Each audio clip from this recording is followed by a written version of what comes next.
High students, நம்ம பார்க்க போகிறது 10th மேத்ஸ் எக்ஸாம்பிள் 8.12 எடுத்துக்காட்டு 8.12. வகுப்பு தேர்வில் மாணவர்கள் பெற்ற மதிப்பெண்கள் கீழே கொடுக்கப்பட்டுள்ளன. அவர்களின் மதிப்பெண்ணிற்கு திட்ட விளக்கம் காண்க. The marks scored by the students in a slip test are given below. Find the standard deviation of their marks. So இந்த சம்ம நம்ம எந்த மெத்தடில் போட போகிறோம் அப்படின்னா அசியூம்டு மீன் மெத்தடில் போட போகிறோம். இங்கே அசியூம்டு மீன் என்னென்னு எடுத்துக்கிறோம் அப்படின்னா 8ன்னு எடுத்துக்கிறோம். ஏன்னா இங்கே நடுவில் இருக்கு இல்லையா, எக்ஸுங்கிற டேட்டாவை எழுதிக்கோங்க, எஃப்ங்கிற டேட்டா எழுதிக்கோங்க டேபிளில். இங்கே எக்ஸில் நடுவில் இருக்க ஒரு வேல்யூ தான் அசியூம்டு மீன். சரியா, அதான் ஏங்கிறது என்னென்னு எடுத்துக்கிறேன்னா 8 அப்படின்னு எடுத்துக்கிறேன். அசியூம்டு மீனில் ஸ்டாண்டர்ட் டிவியேஷன் திட்ட விளக்கம் கண்டுபிடிக்கிறதுக்கு ஃபார்முலா என்னென்னா sigma is equal to root of summation FD square by N minus summation FD by N whole square. இதான் ஃபார்முலா.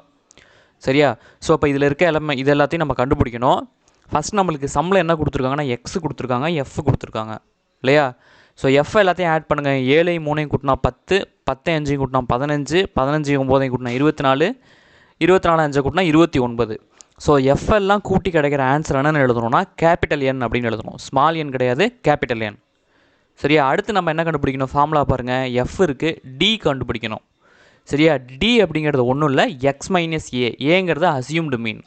சரியா, ஸோ ஏங்கிறது என்னது 8. அப்போ என்ன பண்ணணும், எக்ஸ் மைனஸ் 8 ஒவ்வொரு நம்பர்லேருந்தும் 8 கழித்து என்ன பண்ணணும், சப்ட்ராக்ட் பண்ணி இங்கே எழுதணும். இப்போ 4ல் 8 கழிச்சோம்னா என்ன வரும், -4 வரும். 6ல் 8 கழிச்சோம்னா -2 வரும். 8ல் 8 கழிச்சோம்னா 0 வரும். 10ல் 8 கழிச்சோம்னா 2 வரும். 12ல் 8 கழிச்சோம்னா 4 வரும். ஸோ அப்போ நம்ம டி கண்டுபிடிச்சாச்சு. அடுத்து என்ன பண்ணணும்னா எஃப்டி கண்டுபிடிக்கணும். எஃப்டினா ஒன்றும் இல்லை, எஃப்ஐயும் டிஐயும் மல்டிப்ளை பண்ணணும். ஸோ 7 × -4 என்ன வரும், plus into minus minus 7 4 28, plus into minus minus 2 6, 5 × 0 0, 9 × 2 18, 5 × 4 20. சரியா, இப்போ எஃப்டி எல்லாமே கண்டுபிடிச்சிட்டோம். ஓகேவா, இப்போ எஃப்டி எல்லாம் கண்டுபிடிச்சதுக்கப்புறம் அதெல்லாம் கூட்டுங்க. என்ன வரும், -28 ப்ளஸ் 18 -6 20, இது எல்லாத்தையும் கூட்டினா 4 வரும். ஸோ சம்மேஷன் எஃப்டி அப்படிங்கிறது என்னது 4. அடுத்து நம்ம என்ன கண்டுபிடிக்கணும்னா எஃப்டி ஸ்கொயர் கண்டுபிடிக்கணும். இங்கே டி ஸ்கொயருங்கிற ஒரு காலம் மிஸ் ஆகிருக்கு, நீங்கள் வேணால் ஆட் பண்ணிக்கோங்க இந்த இடத்துல. சரியா, டி ஸ்கொயர் அப்படிங்கிறது. ஸோ இப்போ என்ன பண்ணணும்னா நம்ம டி ஸ்கொயர் கண்டுபிடிக்கணும். ஸோ -4 ஸ்கொயர் பண்ணால் என்ன வரும், 16 வரும். மைனஸை ஸ்கொயர் பண்ணால் ப்ளஸ்ஸு, 4 ஸ்கொயர் பண்ணால் 16. அதே மாதிரி -2 ஸ்கொயர் பண்ணால் +4, 0 ஸ்கொயர் பண்ணால் 0, 2 ஸ்கொயர் பண்ணால் 4, 4 ஸ்கொயர் பண்ணால் 16. சரியா, இப்போ டி ஸ்கொயர் கண்டுபிடிச்சிருக்கோம். இப்போ என்ன பண்ணணும்னா எஃப்ஐயும் டி ஸ்கொயரையும் மல்டிப்ளை பண்ணணும். இங்கே 7 இருக்கா, இங்கே 16 இருக்கா, 7ஐயும் 16ஐயும் மல்டிப்ளை பண்ணால் 112. அதேமாதிரி இங்கே 3 இருக்குது, இங்கே 4 இருக்குது, 3ஐயும் 4ஐயும் மல்டிப்ளை பண்ணால் 12. அதேமாதிரி இங்கே 5 இருக்குது, இங்கே 0 இருக்குது, 5ஐயும் 0ஐயும் மல்டிப்ளை பண்ணால் 0. இங்கே 9 இருக்குது, இங்கே 4 இருக்குது, 9ஐயும் 4ஐயும் மல்டிப்ளை பண்ணால் 36. இங்கே 5 இருக்குது, இங்கே 20 இருக்குது, 5ஐயும் 20ஐயும் மல்டிப்ளை பண்ணால் 80. சரியா, ஸோ எஃப்டி ஸ்கொயர்னால் இது எல்லாத்தையும் கூட்டினா என்ன வரும், 240. நம்மளுக்கு ஃபார்முலாவில் இப்போ சப்ஸ்டியூட் பண்ணலாம். ஃபார்முலா என்னது, root of summation FD square divided by n. இந்த இடத்தையும் கன்ஃபியூஸ் பண்ணக்கூடாது. இங்கே வந்து எஃப்டி ஸ்கொயர் இருக்குது, இங்கே வந்து சம்மேஷன் எஃப்டி ஹோல் ஸ்கொயர் இருக்குது. சரியா, ஸோ சப்ஸ்டியூட் பண்ணும்போது கரெக்டாக பண்ணுங்கள். சம்மேஷன் எஃப்டி ஸ்கொயர் அப்படிங்கிறது இதுதான் 240 தான். எஃப்டி ஸ்கொயர்லாம் கூட்டினதுனால கிடைக்கிற summation 240 divided by n, capital n அப்படிங்கிறது 29.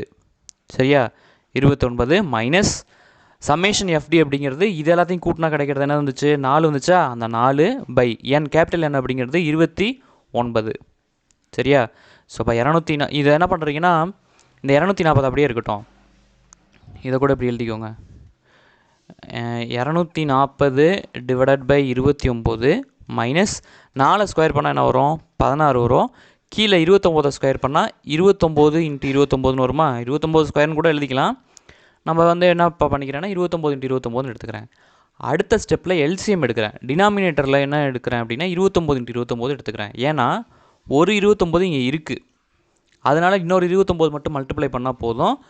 இன்னொரு 29 என்னென்னா 240 × 29. இங்கே இருக்க -16, கீழே 29 × 29. ஸோ மேலே சிம்பிளிஃபை பண்ணால் என்ன வரும் அப்படின்னா 6944 வரும்.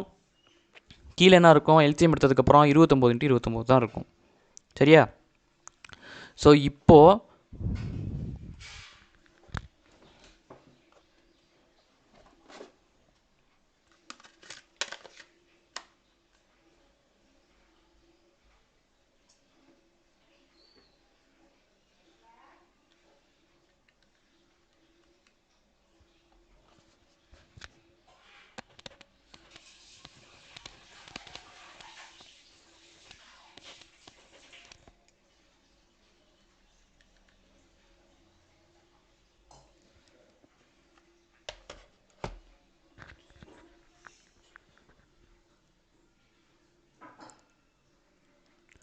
இப்போ பார்த்தீங்கன்னா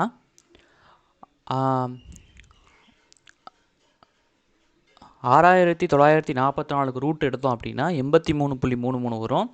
29க்கு ரூட் எடுத்தோம்னா 29. ஸோ இதை கேன்சல் பண்ணால் என்ன வரும் அப்படின்னா 2.87 வரும். ஸோ இந்த மாதிரி நம்பருக்கு எப்படி ரூட் எடுக்கிறது அப்படிங்கிறத நான் டெஸ்கிரிப்ஷனில் கொடுக்குறேன், பாருங்கள்.